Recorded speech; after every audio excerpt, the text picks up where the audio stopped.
if they're bringing in these guys that if you have a standout guy at Lehigh or Lafayette or or Temple or any of these like schools in Pennsylvania, you're like, this guy's gonna make the team. He's gonna make the team. Like, especially in the preseason and like early season, like that's exciting. That's exciting for the community to be like, this is one of our guys. He's gonna make the team.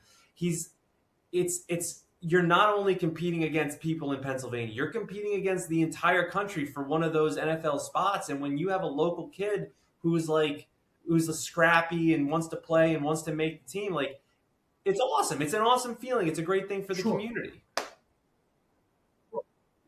Yeah, and that's football. That's basketball. That's baseball. That's hockey. That's volleyball. That's wrestling. That's all the sports. And look, and just let me finish with this thing that's on my mind about McCaffrey, right? So his father Ed, getting back to local, Ed played at Allentown Central Catholic. Ed, great cat, 2 years younger than me. Had a cousin 1 year older than him. His name was Mark McCaffrey, superstar, man. Mark went to Deer High School. So they both lived in the same neighborhood. One could walk to Central Catholic in town, or one could drive over to Deer High School. So Mark ended up at Deer High School with me. So Mark was a superstar. I mean, freak. He was more talented than Ed. And if you ever run into Ed, you mention his cousin Mark, you go, where'd you know his name from, right? Hey guys, quick 5-second timeout. Check to see if you're subscribed to the channel. It keeps it free. We love you guys. Thanks for listening. Okay, let's get back to the show.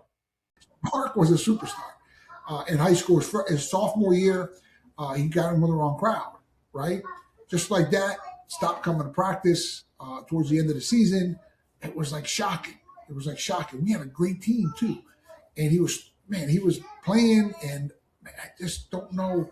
He got involved with drugs, and we never heard from him again. But here was Ed, went to Stanford, got a Stanford education, right? Has this wonderful son who's a good, godly kid, who's a superstar in the NFL, and is leading the San Francisco 49ers right now.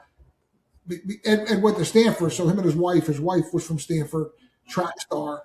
And so what I'm saying, getting back to that local route for Christian, he's more comfortable with the 49ers than he was in Carolina. And evidently he's playing that way. Same thing with the fella from Whitehall. I always have a hard time with his name, but he was with the Giants, right? And it was sort of a rocky career. You didn't know whether he was in or out or what was going to happen. But now he's in Pennsylvania and he's knocking them out. And if you look at the running back, the star running back before him was a guy by the name of McCoy, right? And he made the same thing. He ran as you know what off and led the Eagles to some very successful years in the NFL. So there's so much too that we just talked about to the success of these athletes and their fans and the franchises. The franchises are the ones who benefit, but ultimately, we mentioned earlier about this NIL, and we're talking about the NIL. But I mentioned a little bit that I feel as though the NFL and the NBA and all of the professional franchises are why the NIL is happening. You understand? Look. They need to have more NFL teams in every single state. There's only 20 states that have NFL teams. Same thing with the NBA. It's ridiculous in this day and time that there's not that many more professional sports franchises. And I'm talking from A to Z, men and women, that there be opportunities. And speaking of it, I mean, what? They had a guy who was 43 years old come back. Mm-hmm. Rivers. Yeah. Rivers was 40. He was playing quarterback, I believe, for the Colts, and then we have the guy with the Steelers right now, who's ancient, right? But listen, that's because of the rule changes, and getting to that whole issue with the rule changes. There's so many issues with the NFL too that we could talk about. Not just the NCAA. One of them is the rule changes, and that's why the guys are playing so long, right? It's a softer game. The kickoffs are ridiculous. You understand? That whole 2-point conversion of having to tell them that you're going to go for two or you're going to kick an extra point. I mean, come on, man.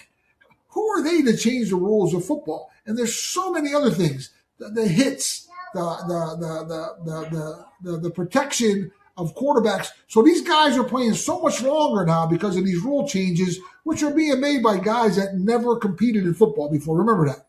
The commissioner of the NFL and all of his cronies have never ever played football, and they're instituting rule changes. For God's sake, it's not just the NCAA that's out of their minds. It's the NFL too.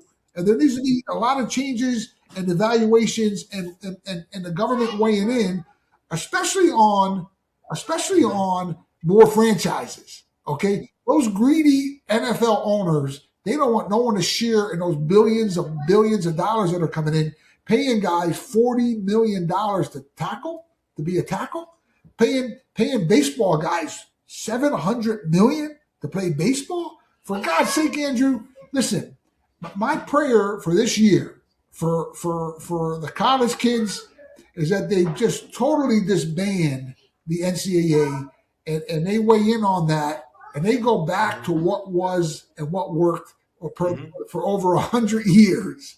And for the tens of thousands and millions of fans, the tens and thousands of athletes that competed on a rule change. Think about this, Andrew.